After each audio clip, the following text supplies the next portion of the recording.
Hello, everybody. Thank you so much for joining us today. So excited to have you here. My name is Kara Lecklider, and I am Director of Customer Success at Motivity. So happy to have you here today for our second event of our Finance 101 for ABA Owners series. Thrilled to be here. And I'll introduce you in one moment, Ethan. Of course, we have on with us Ethan from Flychain, who's going to be the star of the event. But just to give you a little bit of background here. So at Motivity, we really do spend a lot of time thinking about how to support ABA organizations from all angles. And one thing that we know is that delivering great care and running a strong business really do go hand in hand. And that's what this webinar series is all about. So we've partnered with Flychain to bring you practical, real-world financial guidance, really focused on the fundamentals that drive clarity, confidence, and control as you grow your organization. So regardless of the situation that you're currently in, whether you're scaling, maybe you're at the perfect size for you, but you're navigating margin pressure, or you're just trying to get a clearer picture of your financial performance, our goal is to make these topics more accessible and actionable.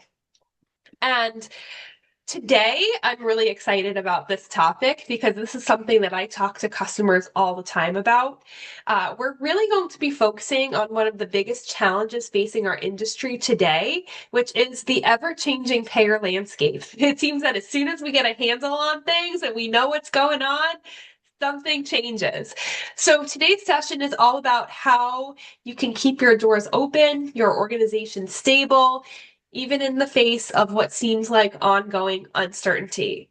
So the Flychain team, we have Ethan with us today, will walk through practical strategies for staying financially resilient and prepared. And our goal is that you will leave with tools that you can put into action right away. Love And it. just to introduce everyone, well, everyone, it's just you and I today. We have Ethan Schwartzbach from Flychain, who is the CEO and co-founder. And Ethan, once I hand it over to you, I'd love for you to start just letting everybody know a little bit about what Flychain does, and then we'll get right into the discussion topic. Absolutely. Sounds great. I will go ahead and share my screen here to pass the torch, but let me make sure I do this the right way. I know every platform's a I think little different. I need a little I'm bit of a giving you the permission. permission. I clicked allow. We should be good. Awesome. Let me share this.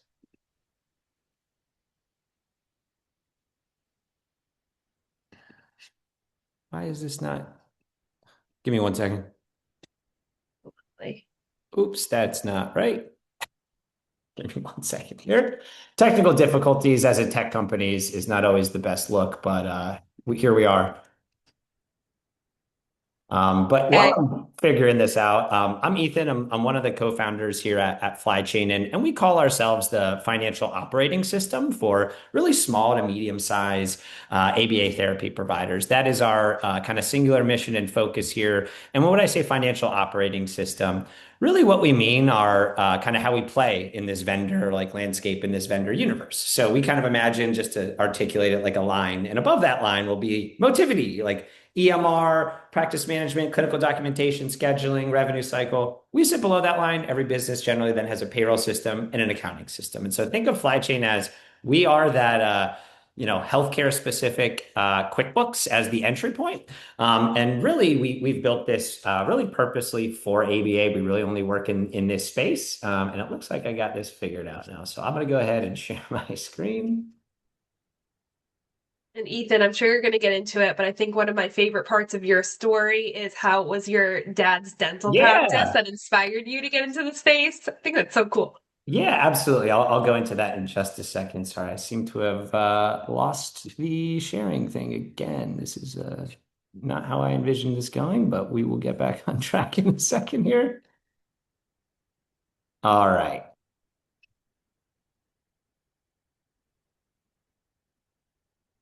Escape. Sorry, I'm just navigating. This is embarrassing to a certain Oh, if you extent, need me but to, I could probably share in my yeah, screen and actually, if follow you want to along. just share, if you want to share yours, I'm having some issues with it, and then I can just talk over it. Would be perfect. Absolutely. All right, let me open that up. And in the meantime, tell us about your Yeah, background. My favorite story. yeah. So the long and short of it is like we're based in New York City. The backgrounds of myself and really the team here at Flychain are actually really more on like the finance and financial technology side of the fence, like kind of all related though to small business, small to medium-sized business lending, banking, payments, and accounting. And kind of started this whole business when I moved home to Bethlehem, Pennsylvania during the pandemic, and I helped my dad fill out his Paycheck Protection Program application. He was a dentist, ran a small independent practice.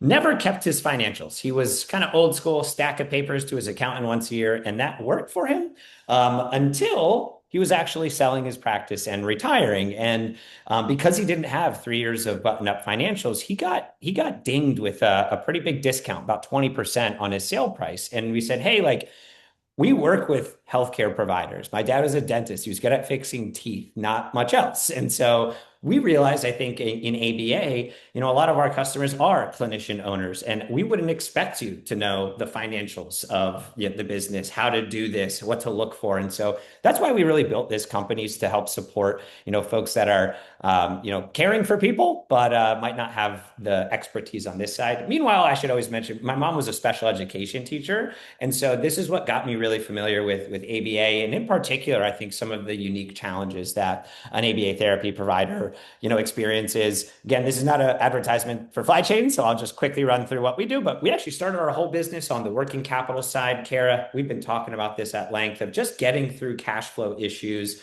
We usually see banks not being able to lend to ABA therapy providers. And so we developed a program to advance payment on insurance claims at a fair rate to help folks navigate seasonal issues, payer issues, et cetera. It all kind of starts though with us taking over the books and replacing that QuickBooks. And we'll talk more about some of the ways that we do it, but also ways that you can do it as well and structuring those chart of accounts appropriately. And then we do tax strategy. That's tax strategy and the filing itself. That's an important thing. And I'd also like to say, as a business owner, how you file those personal taxes in concert with those business taxes and develop that kind of comprehensive strategy is where we see the needle really being moved. And then CFO intelligence. And that kind of all starts with the framework of getting the data right. And then we can use that data to benchmark and analyze and look at profitability per employee and things like that. So that is my long-winded kind of intro. But our, again, mission is really to support that kind of small to medium-sized independent universe and bringing the tools that candidly a lot of those like big box PE folks have in place because they have the resources and knowledge how to do it. We're just bringing that to this universe, and that is our mission here at Flychain. So, Kara, if you want to just, I think you're going to have to run this for me here. um, You got um, it. Don't worry. We're yeah, good. cool. So today's agenda, Kara gave us a nice little preamble here, but I think it's wanting to start off with the landscape. We're going to spend a little time of just some things that we're seeing and how there's such a material financial impact on what's changing in this landscape today and why. We'll show you how these risks actually pop up. Some of maybe like the best practices, obviously, of like where there's financial resilience. We're going to go through some of these 4 pillars as we talked about. And then where practices struggle and kind of what you can do to then ultimately improve that. So we're trying to be both like overarching, but also being tactical as well. So you can hopefully leave this with some pretty clear next steps or at least insights on how to better manage things.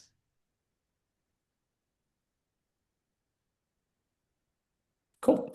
So the landscape. What do we mean by the landscape? So I think this again has been a topic of conversation that has really, really come to the forefront in the last year or so, maybe 2 years, but especially this year, we're actually seeing the impact of some of like the changes that were in play now actually having rubber meet the road.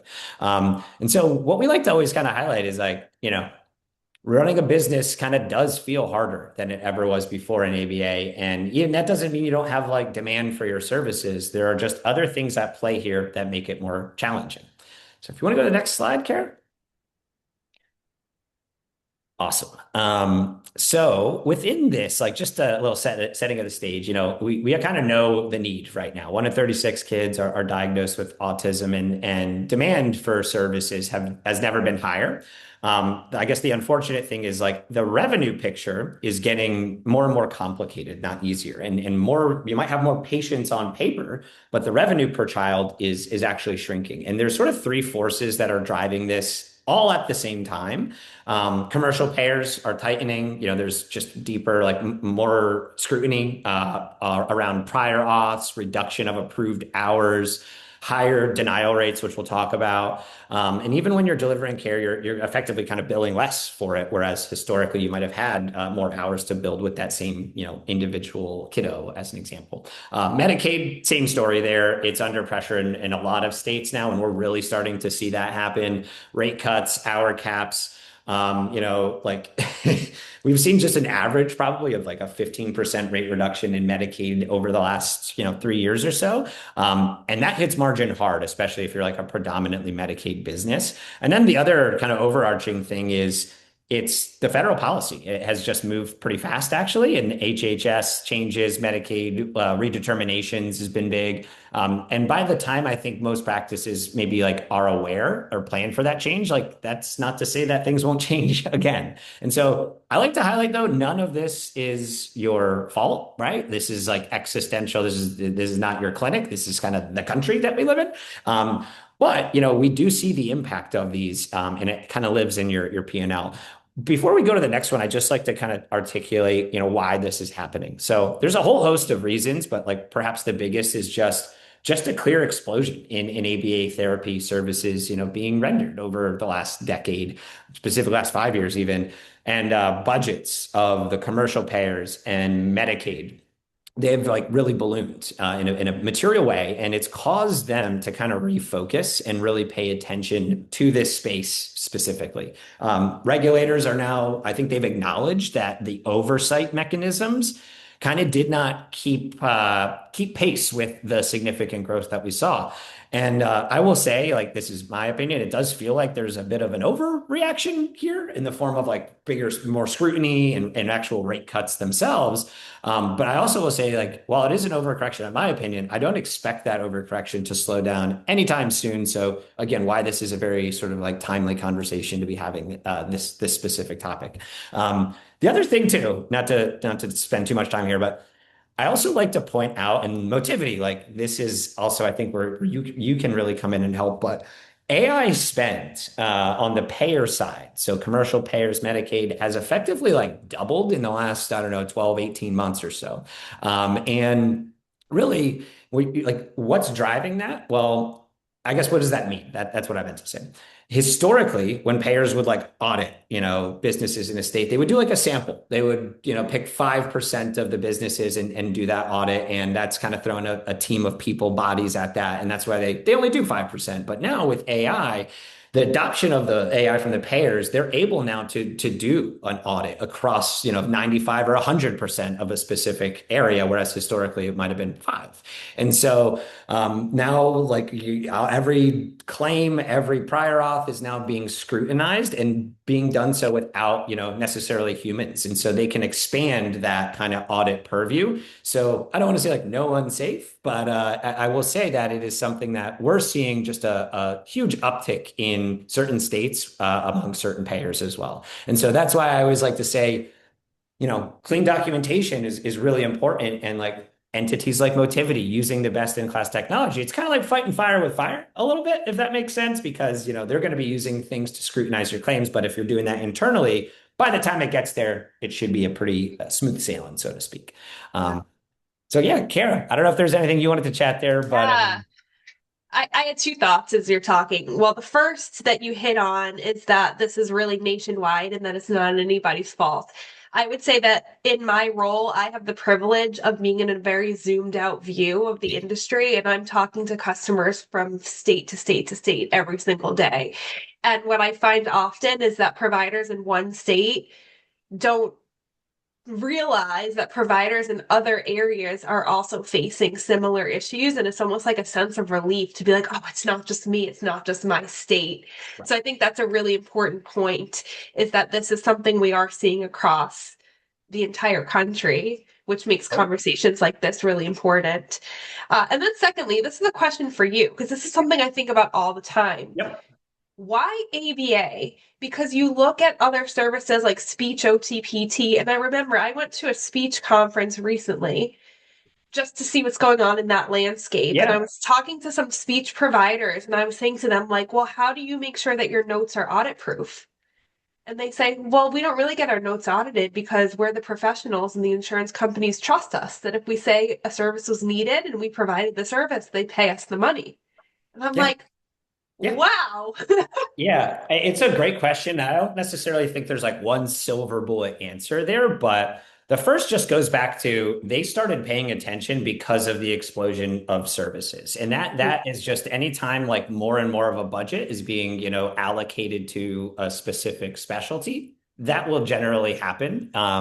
The second I would say is like, autism has been, I think, in the headlines, right? Like increase in diagnoses, like the federal government has come out and said things. And so I think the combination of like a lot more, increase in services combined with like it being more top of mind for folks has had the impact of them starting to do this. And then what happened was they uncovered some like material issues, right? Like Indiana, looking at that state being the first, like they uncovered things and then it kind of opens up that can of worms. And where it might start in Indiana, it's now in Colorado and Nebraska and North Carolina, and expect that to continue. Usually you have the first states to fall and then the others kind of follow suit too. So there's a whole host of different things, but it can really come back down to the money. It's, for lack of a better term, it's the money and making sure that we're, budgeting things appropriately and not, having fraud slip through the cracks or double bill. There's a whole host of things that people can do to, maybe take advantage And of I, the system. I have to imagine from a payer perspective that ABA is a lot more expensive than speech OTPT just because of the Yes. nature of how many hours you're Yes. billing for a week. That's right. And that's why also a lot of the legislation or the changes are like capping hours as an example for that exact reason. So Yep. I think it's just, now people are looking at it with a lot more scrutiny. And again, I go back, I think it's an overcorrection, but if you are, planning for the future and doing things the right way, you're going to be resilient and stay, whereas some others might not succeed if they're not, up to snuff and following the right, rules. Very cool. All right, I'll move on to your next slide. Yeah, yeah. So this is now where we just talk about like how risk shows up. And again, how does risk show up from our lens at Flychain? It's going to show up in a bunch of other places, but we always like to try and track, where the risk lies within your business. And so, Gareth, if you want to go to the next one here. Oh, yeah, yeah, we're there.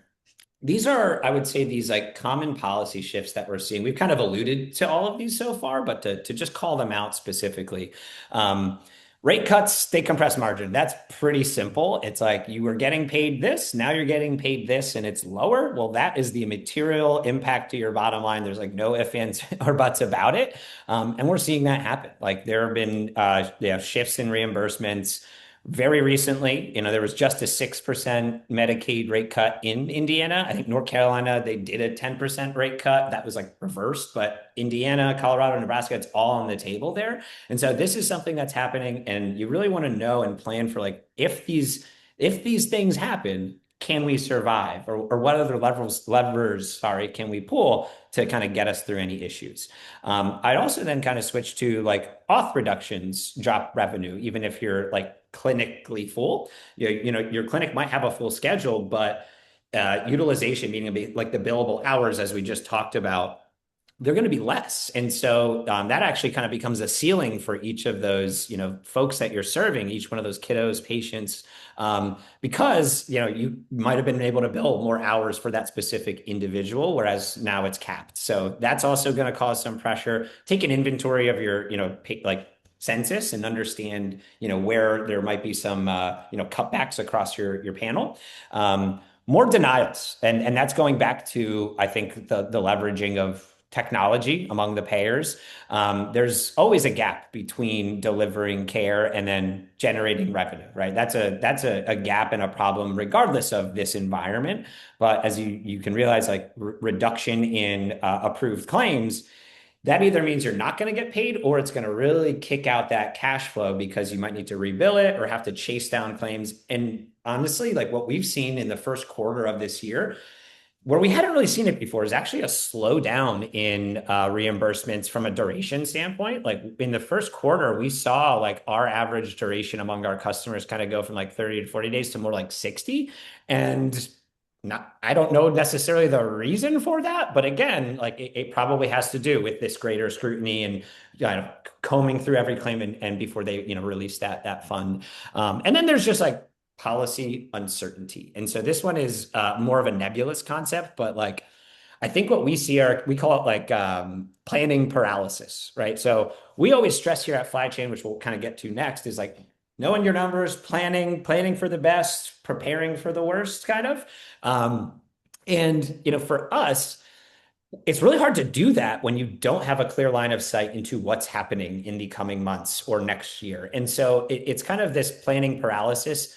It's why we really emphasize like forecasting, which we'll talk about, and like scenario planning. What happens if this thing, maybe there's only a 10% chance of it happening? What happens if it does happen? Can we make it through? So again, you'll hear me say this on every one of the sessions. Like we really focus on best offense is a good defense here and really knowing exactly where you stand and preparing for the inevitable existential things. Let's just go back, forget policy for a second, Kara. Like Change Healthcare got hacked not too long ago. That caused like 1/3 of all healthcare payments in our country to stop entirely for months. So like that's an existential thing you can't plan for. But stress testing your business in these types of scenarios is, I think, really, really paramount when considering yourself like a proper business owner, CEO. So yeah, if you want to go to the next one, we can keep firing over. So Actually, though, before you move on to yeah, that, I just wanted to comment there. That's really interesting what you said about Q1 with the reimbursement taking a little bit longer than what you previously saw on average, because I've spoken to a lot of customers that are planning for the best case scenario, not necessarily the worst, and they're saying, well, what's going on? This is wrong. I usually get my payments within like 15 to 30 days. The payer has much longer than that oh to yeah, provide that payment to you. So I'm sure you'll get into this, but it's like planning for that worst case scenario that they take their full sweet time to get that yeah. money to your bank account. Totally. I like to consider myself a pretty like optimistic, happy person. But I also do say to people like kind of operate your business under Murphy's Law. Like anything that can go wrong probably will go wrong at some point in time. And so again, approaching it with an understanding of where you are today, what your numbers tell, what story your numbers tell you to then make those better decisions. And it'll just help you. And we're going to talk about some of those like strategies right now. Um, Awesome. yeah. So what does that, financial resilience look like? We had to have these like four pillars that we've defined. And the cool thing is we're not going to go super in the weeds with all of these today, but we are going to touch on them. These are other sessions that we will be talking through. And again, what we want to do here is just educate as much as we possibly can.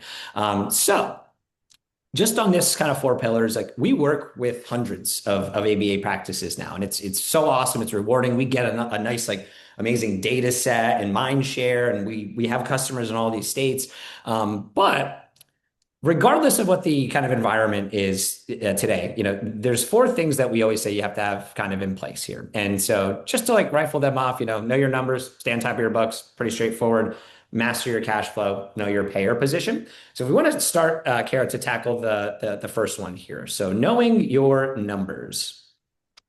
This one it might seem obvious, but it's not always what we walk into here at Flychain. And so the first pillar being that kind of financial visibility. Can you read your profit and loss statement, your income statement, and know immediately whether your practice is healthy?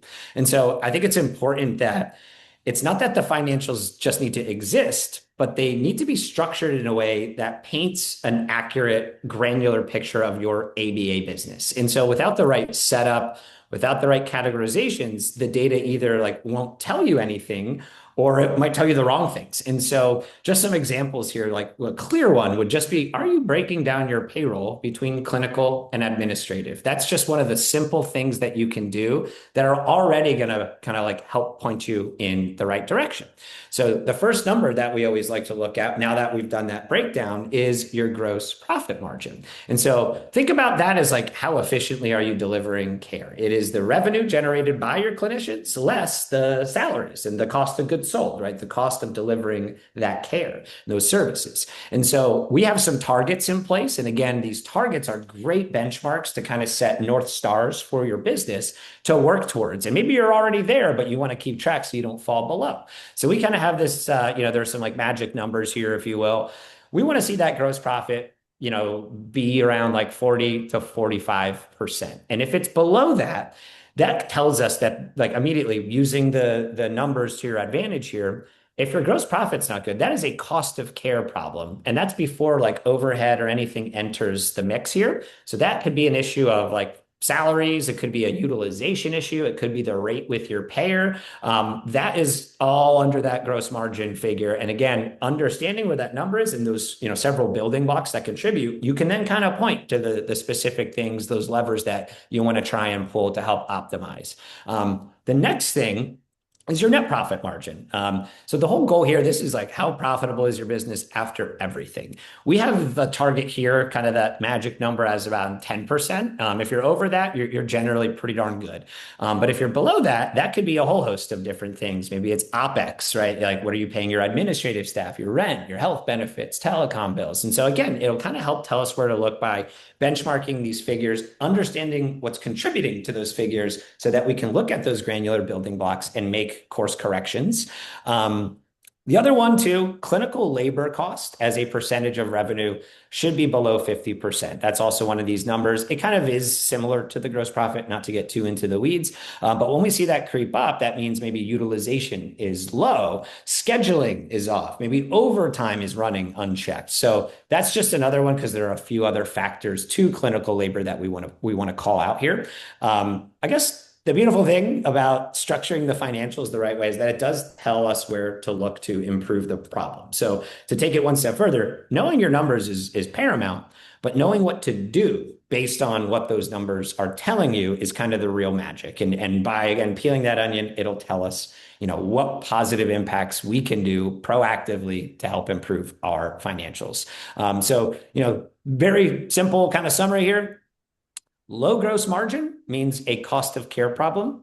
Healthy gross, but low net margins means like an overhead or OpEx problem. And so again, that's a very simple framework here that I hope you can walk away from this conversation with a better understanding of. If you want to go to the next one, great. So there's a difference between like bookkeeping that tells you something and bookkeeping for like tax filing purposes is typically also what we'll see. They're on QuickBooks, maybe a random third-party bookkeeper that's just getting like revenue in and expenses in.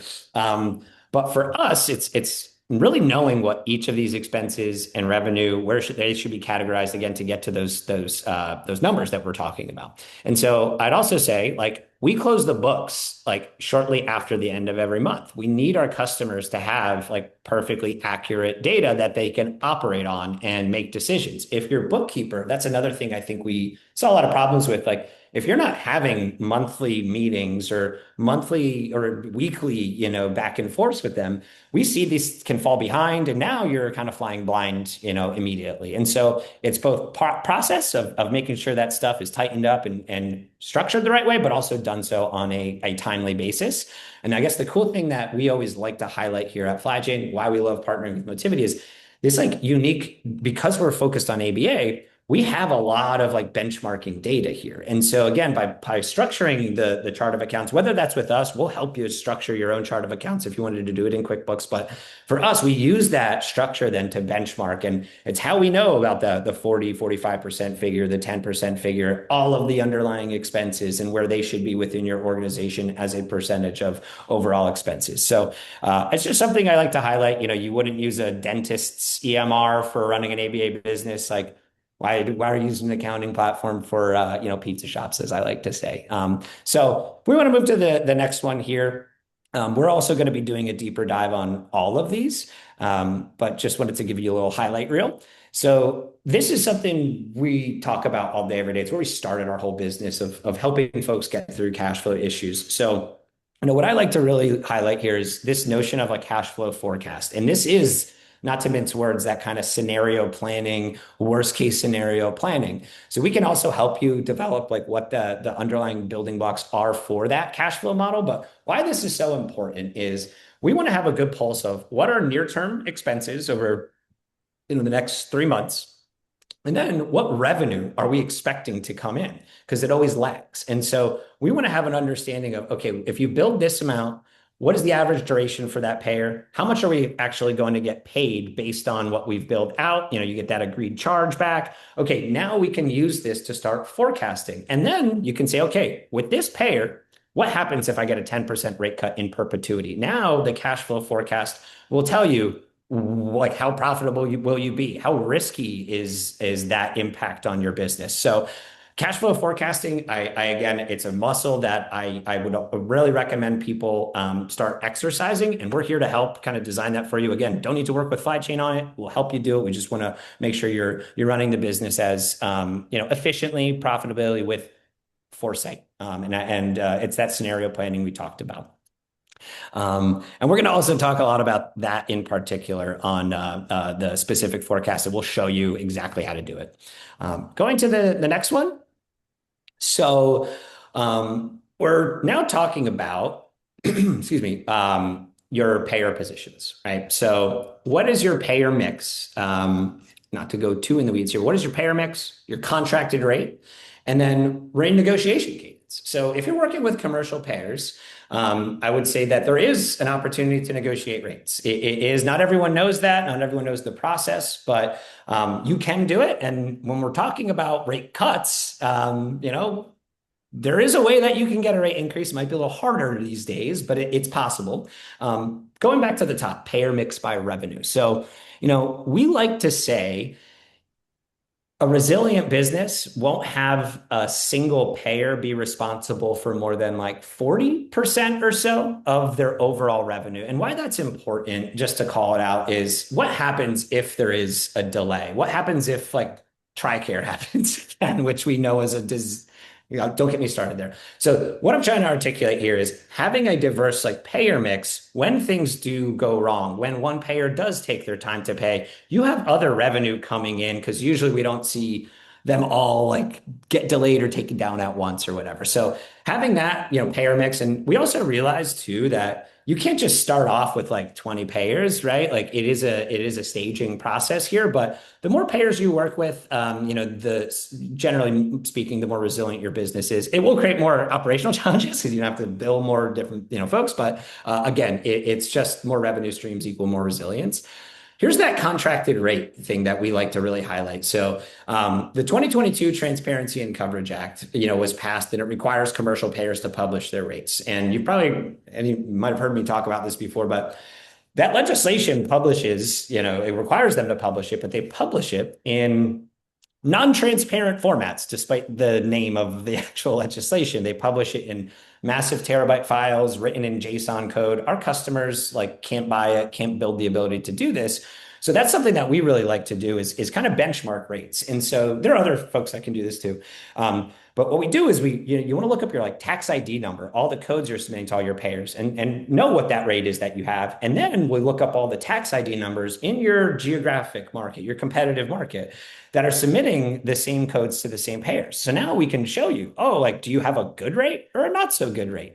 And then once we've determined you might not have the best rate with that commercial payer, like we can try and action upon it and start that renegotiation process. I always say, try and do it like every 6, 9 months. There's not really any like negative downside, in my opinion. And I will say that the successful folks that have gotten rate increases, specifically this year, I'll point that out, are the ones that have tried historically. You also develop a paper trail with that payer of going through the process the right way, talking about your clinical outcomes. You maybe even develop a little bit of a relationship there. It's kind of art and science for rate negotiations.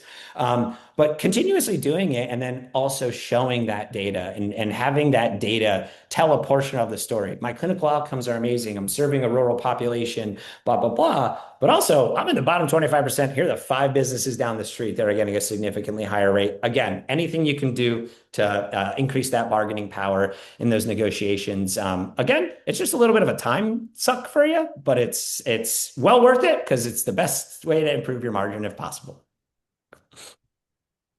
Um, so going on to the next one. So where practices are vulnerable. So little like self-check here, just to bring it back to the audience. I like to kind of go through a list of questions here, which is this next slide. So if any of this, resonates with you, by all means, would love to chat. But like we get these are like real quotes effectively. We work with hundreds of folks, spoken to many more. I only look at my finances at tax time.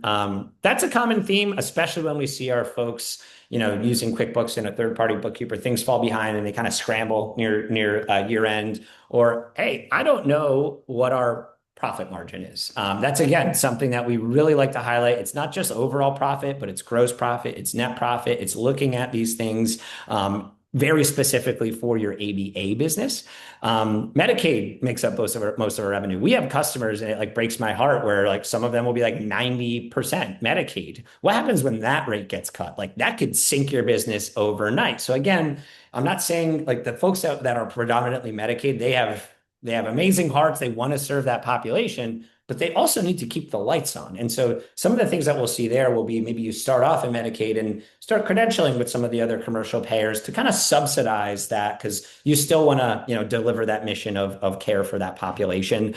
Then we find out about cash flow shortfalls when they happen. That is that cash flow forecasting. That is the understanding of what's outstanding. What are those upcoming expenses? So you can plan for any delays or lags. It's where we started our business, lending, helping folks get through those breaks in the action. We know that there's seasonality, right? Like Thanksgiving to January, revenue's depressed, deductible season hits. And so having an understanding of what you can predict in the future, and also preparing for things you can't predict in the future. Again, it's just the muscles that we want to grow so that we are stronger as business owners. And then, we never renegotiated our commercial rates. I get that one actually probably more often than anything is like, I've never tried. I haven't renegotiated in 8 years.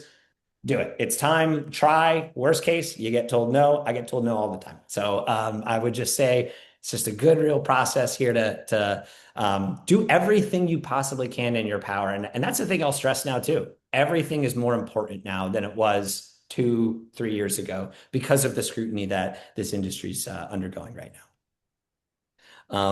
So your roadmap, that was kind of the overarching intro to this kind of next phase of like different topics and series. We give you a little sneak peek here. But yeah, Kev, if you want to go to the next one here.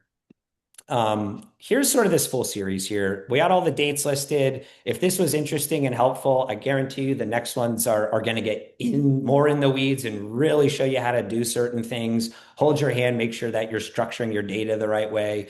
And again, we'll talk through all of that in the future. We'd love to see you there. And that's really, kind of the whole presentation we had for you today. I'd love, honestly, to open it up for any questions that you might have. And yeah, this is really exciting, and we're so pumped to be with Motivity and kind of educating our people that we care most about, which is our customers or folks that are doing right in this industry. That's so cool. And what I will say too is that even if you can't attend all the sessions live, we will be recording them and hosting them on a website so that you can always go back and watch it. Again, our goal is really education. And I approached Ethan about this series because I speak all the time to customers that are saying those exact things to me that we just had pulled up onto the screen. Like, I didn't realize I had an issue until I couldn't make payroll. And I'm a BCBA. I didn't have any training on any of this when I did my schooling, so I can't imagine anybody in this field really has. So we just felt like it was our responsibility to try and surface some of this education, and I'm so grateful to Ethan and the whole Flychain team for being willing to do so. Oh, it's our pleasure. We love educating. It's why we get up in the morning here. And I always like to say too, it's like it takes a village to run an ABA therapy business. And I think the cool thing that we've seen happen in the last, since we started our business last 3.5 years has been more and more provide like Motivities of the world, Flychain, people that are, specialized in something that they do really well. And we work all together, and we're those surrounding kind of huts in your village that are there focusing on the things very specific to ABA to help you succeed. So I'm excited for the upcoming events as well. And yeah, if anyone here or anyone listening to a recording would like to chat, reach out, website, hit me up on LinkedIn. We're always around and would love to chat, even if it's just for a, hey, get to know you, tell us your problems, and we'll try and impart some wisdom. Awesome. And I'll if anyone has any questions they want to throw into the chat or Q&A, we do have some time. But in the meantime, I will pull back up my slides so I can tell you a little bit about our next event and how to sign up. I'll also put the URL directly in the chat momentarily. Um, but Ethan mentioned that our next event is on financial clarity. So being able to actually take a look at your books and be able to answer a lot of those questions on where does my practice stand? Are we in a healthy state? And I imagine we'll be talking about looking at those Oh percentages. You yeah, mentioned that. we're going to get very in the weeds there. Oh, I kind of gave those like tentpole metrics today, like gross profit, net profit, but we're going to peel that onion. We're going to go really into all of the building blocks that constitute those big figures, but then also talk about other metrics that you can then build or we can build based on having that data. So like profitability per employee, per care pod, per service line, per CPT code. All of that is what we're going to kind of chat through in our next session here to get in the weeds, as I like to say. Fun. So bring your calculators. All Yeah. right. And so you can go to motivity.net/customer education and you'll see the sign up on the site. I'll also throw it in the chat. But when you are logged into Motivity Clinical, I just want to make sure that everybody is aware that they have access to that site directly in the support and training on the left-hand side. We, of course, have links to special events such as that one, but that's also where you'll find things like our ongoing office hours, our trainings for your entire team, and then anything fun and extra that we're offering to our customers like this. Love it. Yeah, and Kara, I'm sure I'll be seeing you and maybe some of the folks at CASP and AIS and these upcoming conferences too. So if you see me walking around, please say hi. Yeah, I feel like you're at every single conference, Ethan, just having a grand old time. Yeah, Let me racking up put those in, frequent flyer miles. yeah, that's right. Let me grab the URL specifically for the next event so that I can put that in the chat. This will take you directly to the registration page. Um, but like I said, you can get onto it via that customer education page as well. Thank you so much. This was awesome. I'm so happy that we're having these conversations, and it really is my hope that we're able to help as many clinician-owned businesses as we can. Absolutely. That's why we get up in the morning. And thank you for everyone for attending. And Kara, thanks for putting this together and excited for the next one. Absolutely. We'll see you then, All right. April 22nd at 1 p.m. Eastern. You got it. All right. See ya. All right. Talk later. Bye-bye. Bye.